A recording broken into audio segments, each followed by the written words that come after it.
Hello and a very good morning to all of you. I'm sorry I could not be there in person, but I hope that this pre-recorded zero meeting participation can make up for it. Oslo is very encouraged to see that the Mobility Forum address carbon neutrality. In a great number of cities, traffic is a chief source of emissions. In Oslo, it represents 62% of our total emissions.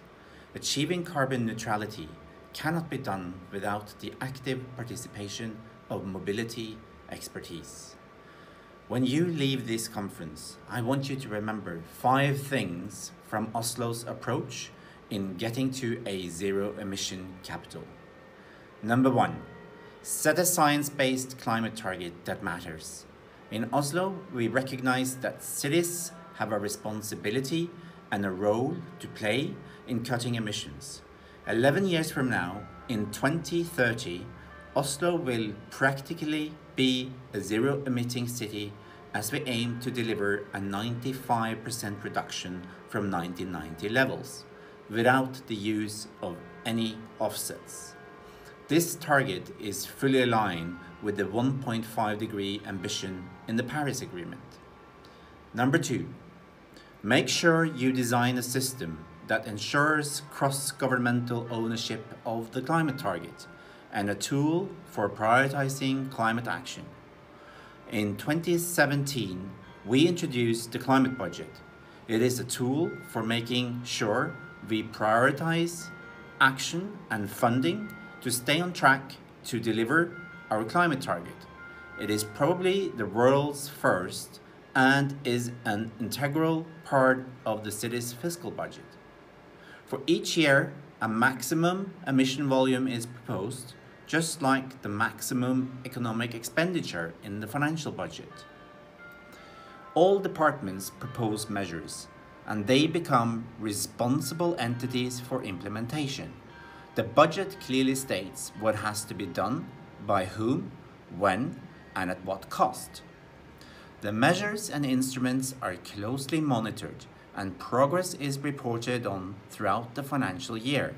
The climate budget can be implemented for all system boundaries, city, region, country. Number 3, make sure everything that can be electrified will be electrified, or at least emission-free. In Oslo, it should always be easier and cheaper to choose the zero-emitting mode of transport. As part of our climate strategy, we have required that all taxis shall be zero emission before January 1, 2023. To ease this transition, taxi drivers may apply for financial support to install charging boxes at home. The city has also provided public space and invested in dedicated charging stations only for taxis.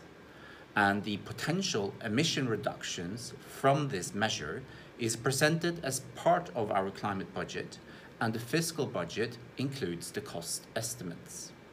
For the business sector, we will walk the extra mile to accommodate parking and charging needs for electric vans. We will step up our work to make it easier to access hydrogen and biogas as fuels for heavy trucks. By imposing strict climate requirements on transport in the municipality's own procurement, we will also help stimulate the market for zero-emission trucks and vans. When the city of Oslo is building new schools, kindergartens, nursing homes, we demand zero emission from construction sites and Energy Plus house standards. In Oslo, diggers and trucks powered by electricity or hydrogen will now become the new norm. Number 4, make sure your citizens feel it's safe to walk and cycle and to have access to affordable, efficient, and high-quality public transport. We are investing heavily in public transport and cycling. Oslo is now considered to have the best public transport system in Europe, and amongst the top 3 in the world. As a result, a solid majority now commutes to work using bus, train, tram, or bike. The number of cars entering the city is falling every week. Number 5, act on climate and communicate the benefits of reducing emissions such as healthier air quality, safer streets, green jobs, and a city with attractive open spaces.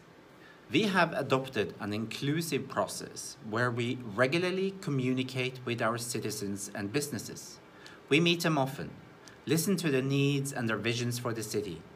More than 100 companies has made a climate pledge and joined Oslo's Business for Climate Network, where they commit to contribute to the 95% reduction target.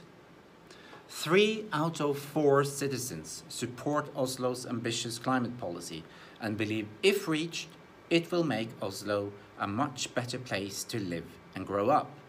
In 2016, Oslo registered an 8% reduction in carbon emissions, all thanks to actions from citizens and the private sector.